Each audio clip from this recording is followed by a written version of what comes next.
이번 시간은 창세기 2절 초반부를 시작하려고 합니다. 2절은 창세기 1장 1절에 땅의 상태를 설명하며 시작을 합니다. 2절 본문에 들어가기 전에 말씀을 잠깐만 드리겠습니다. 성경은 하나님의 백성의 상태를 창세기 1장에서 비유법으로 표현을 하고 있습니다. 예수님도 천국 복음을 그렇게 전했죠. 우리가 창세기를 원어로 보는 이유가 바로 계시록까지 이해하기 위해서 그렇습니다. 여러분이 계시록을 많이 읽었다 해도 계시록은 어렵다고 결론을 내는 이유가 처음 시작이 잘못되어서 그렇습니다. 처음 들어온 선지식, 저 하늘과 이 땅 을 창조했다라는 것이 아니라고 말하고 있는 거죠. 그렇게 들어간 선지식이 사람의 혼에서 강력한 우선권을 가지고 있습니다. 그것뿐입니까? 성경 전체에서 여러분의 안에 들어온 선지식이 사람에 따라 다르지만 대부분 좀 많이 있죠. 이럴 때 우리가 창세기 1장에서부터 최소한 3장까지를 바르게 알아야 하는 그러한 이유입니다. 성경 전체를 이해하는데 많은 도움이 된다라고 할 수가 있습니다. 왜 1절을 마치고 이런 이야기를 하느냐라고 물으신다면 잠을 못 잤습니다. 지금 제가 올리고 있는 이 창세기 영상이 잘 수납이 안 되면 어떡하지? 또 어렵다고 생각하실까? 원어가 불필요하다고 생각을 하는 건 아닌가? 등등의 생각들로 그랬습니다. 저는 나이가 곧 70세입니다. 부모 같은 마음으로 권면한다라고 생각을 해 주시기 바랍니다. 삶을 마감하기 전에 마지막으로 소리를 내는 한 사람이라고 생각해 주시기 바랍니다. 꼭 우리 함께 승리해서 하나님의 왕국에서 만날 수 있기를 바랍니다. 말이 이렇게 나왔으니까 창세기와 계시록이 어떤 구조로 연결이 되어 있는지 한번 알아보고 가도록 하겠습니다. 창세기는 죄가 들어오죠. 그리고 첫 아담의 혼인 잔치가 있습니다. 그리고 저주가 선포되고 사망이 들어옵니다. 에덴에서 쫓겨나죠.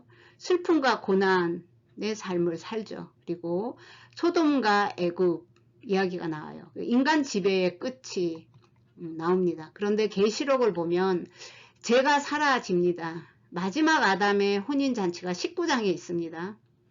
그리고 저주가 없고 사망이 없고 인간이 회복되는 이야기가 나오죠. 22장에 계시록은 22장까지입니다. 성경의 시작은 창세기 1장이고요. 모두 아시는 말씀이지만 이 전체적인 구조가 창세기와 계시록이 같다라는 이야기를 드리려고 하는 것입니다. 더 이상 슬픔이 없고요. 영적 소돔과 영적 애굽이 사라집니다. 그 사단의 지배가 끝이 나요. 그 사단의 첫 번째 반역이 그 창세기에서 시작이 됐고요. 계시록에서는 마지막 반역이 로 끝을 맺죠. 근데 잃어버린 낙원이 다시 낙원으로 그리고 상실된 아담의 속성이 다시 회복되는 그 아담으로 나옵니다. 그래서 옛 하늘이 새 하늘로, 옛 질서가 새 질서로, 그리고 옛 사람이 새 사람으로, 율법이 복음과 진리로, 돌 성전이 몸 성전으로, 그리고 사망이 없으므로, 또 저주가 저주 없으므로, 그리고 에덴이 천년 왕국으로, 에덴이 회복되고 눈물과 밤 등등이 없는 그러한 이야기로 이제 계시록에서 나오죠. 창세기에서 시작을 한 것이. 그 다음에 또 보면 이 창세기와 계시록으로 땅이 창조가 되죠. 창세기 1장 1절에. 그런데 계시록 끝에 가서 땅이 사라집니다. 해, 달, 별들이 땅의 심판으로 사라지죠. 그리고 해가 낯을 주관하지만 해는 불필요합니다. 어둠을 밤이라고 하죠. 근데 밤이 없습니다. 그리고 물을 바다라 합니다. 창세기 1절에 다 나오는 내용이죠. 근데 바다가 불필요합니다. 이러한 그 내용을 계시록 21장 1절에 보면 하늘과 땅의 이야기를 이렇게 해요. 또 내가 새하늘과 새 땅을 보니 처음 하늘과 처음 땅이 없어졌고 바다도 다시 있지 아니하니라. 이렇게 기록하고 있습니다. 계시록의 주제는 하나님의 아들, 사람이 구원 받는 내용이죠. 근데 창세기에서 창조와 타락으로 상실된 모든 것이 회복되는 것이 계시록에 나옵니다. 이런 관점을 두고 읽고 해석하고 하나님의 말씀 그리고 성경의 의도를 바르게 깨닫게 됩니다. 창세기를 모르고는 계시록을 알 수가 없습니다. 창세기를 전혀 이해가 안 되는데 계시록을 푼다? 어불성설이에요.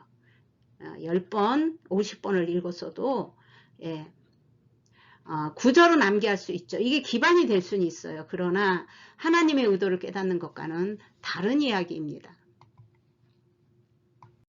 2절 본문은 땅이 혼돈하고 공허하며 흑암이 깊음이 있고 하나님의 영은 수면 위에 운행하시느니라 라고 하십니다. 그래서 그러면 이 땅이 어떤 땅인가?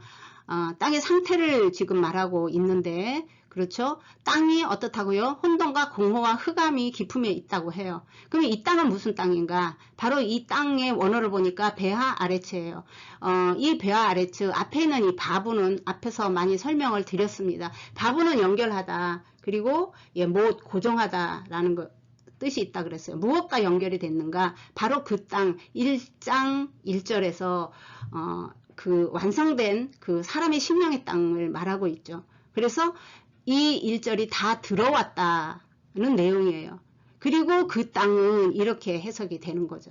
그럼 1장 1절은 무엇이었나? 1장 1절은 완성된 사람의 심령을 말하고 있었습니다. 그래서 바로 1장 1절을 다 볼 필요는 없지만 그 1장 1절을 한 단어로 요약을 하면 베레시트입니다. 이 베레시트의 실체는 예수 그리스도예요. 예수 그리스도를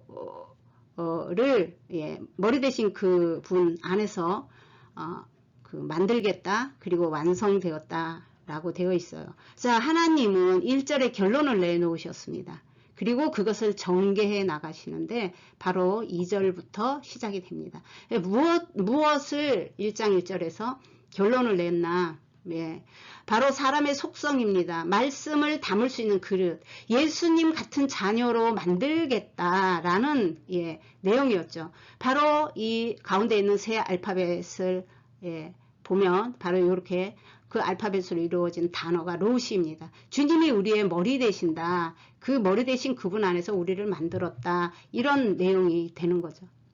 그래서 우리가 창조라고 하면 굉장히 아직도 그게 우리 안에서 자리를 잡고 있습니다. 그래서 만들었다로 조금 말을 바꾸려고 해요. 그래서 만드셨는데 자 무엇을 만들었는가? 우리의 내면 마음의 땅을 만들었는데 그 창조를 말하고 있는 것을 성경이다 라고 말하고 있어요. 그래서 하나님의 목적과 목표는 아들을 만들겠다라는 거였어요. 이게 쉽지 않습니다. 여러분 구속은요 하나님의 십자가의 구속은 모든 사람에게 열려 있습니다. 그건 분명해요. 그러나 이 아들이 만들어지는 거는요 예수 그리스도의 그 말씀이 우리 안에 다 들어와서 우리를 변화시키고 만들어서 그 말씀으로 완성된 상태를 1장 1절에서 말하고 있는 거예요. 근데 말씀으로 이렇게 만들어지는 사람은 교회 안에 그렇게 많지 않습니다. 요즘은 자기를 하나님 앞에조차도 크게 희생하려고 하지 않아요. 그래서 이런 모든 계획과 뜻을 베레시트 안에서 이루어 놓으셨습니다. 말씀 이 66권 안에서 새 창조된 상태, 그것을 하나님의 영으로 채워진 사람이라고 말해요. 실존이신 왕 예수 그리스도 안에서 만들어진 그 영적인 상태를 엘로힘이라고 한다고 말했습니다. 이러한 요소들이 결집된 단어가 베레시트라고 해요. 그래서 이것을 우리는 하샤마임이라고 한다라고 말했어요. 그래서 그 하늘 이렇게 번역이 돼 있으면 그 하늘, 그 땅 이런 거는 그런 창조는 8절부터 시작을 합니다. 여긴 지금 사람을 만들고 있어요. 네.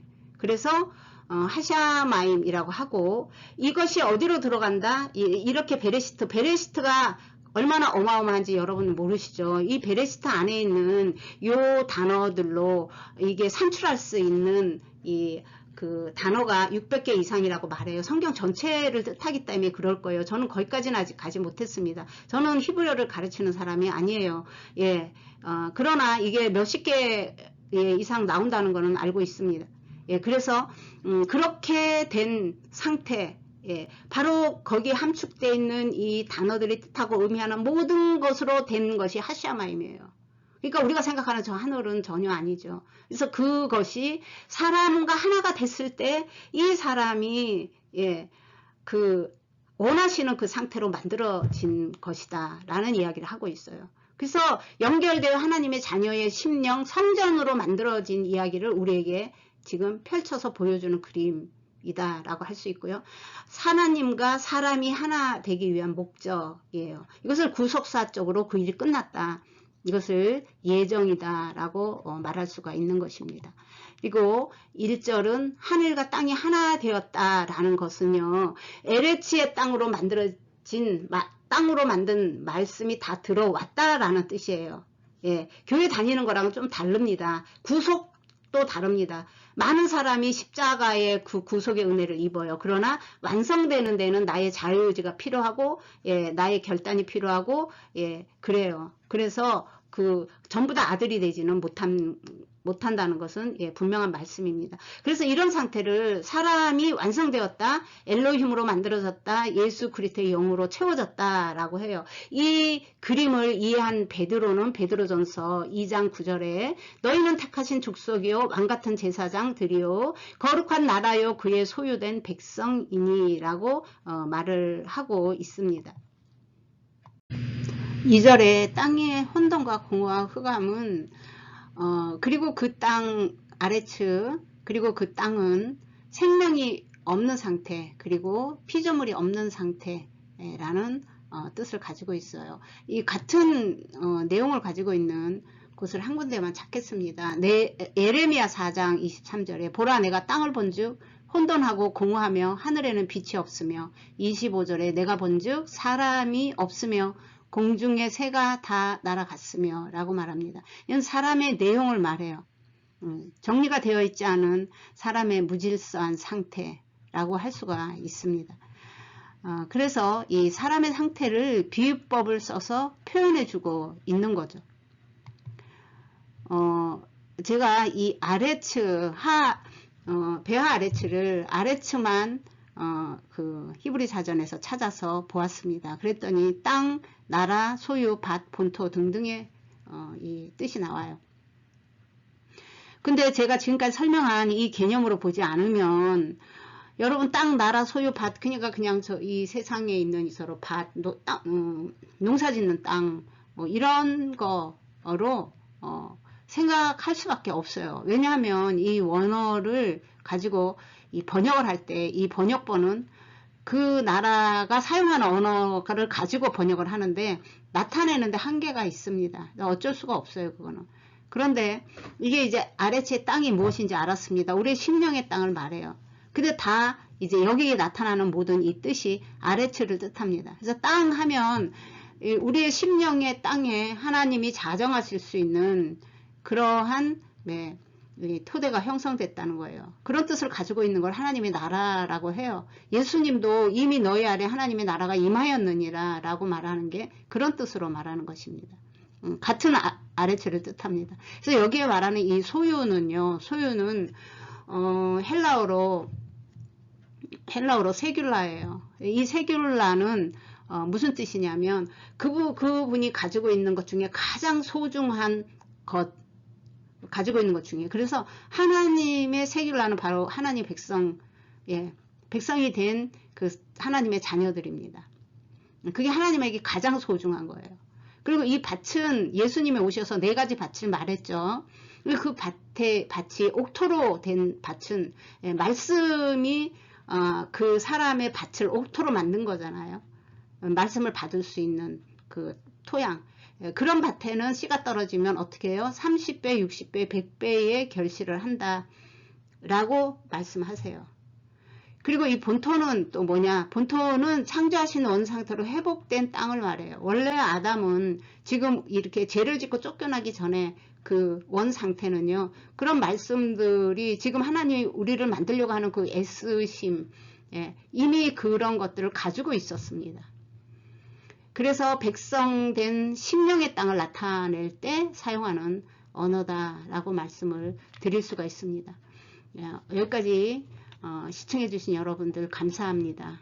저는 2주 후에 다시 영상을 만들어 만나 뵙도록 하겠습니다. 그런데 기도를 좀 부탁드립니다. 임플란트가 잘못되어서 다시 한국에 갑니다. 그래서 2주 후에 돌아올 수 있고요. 여러분 모두 건강하시기를 바랍니다.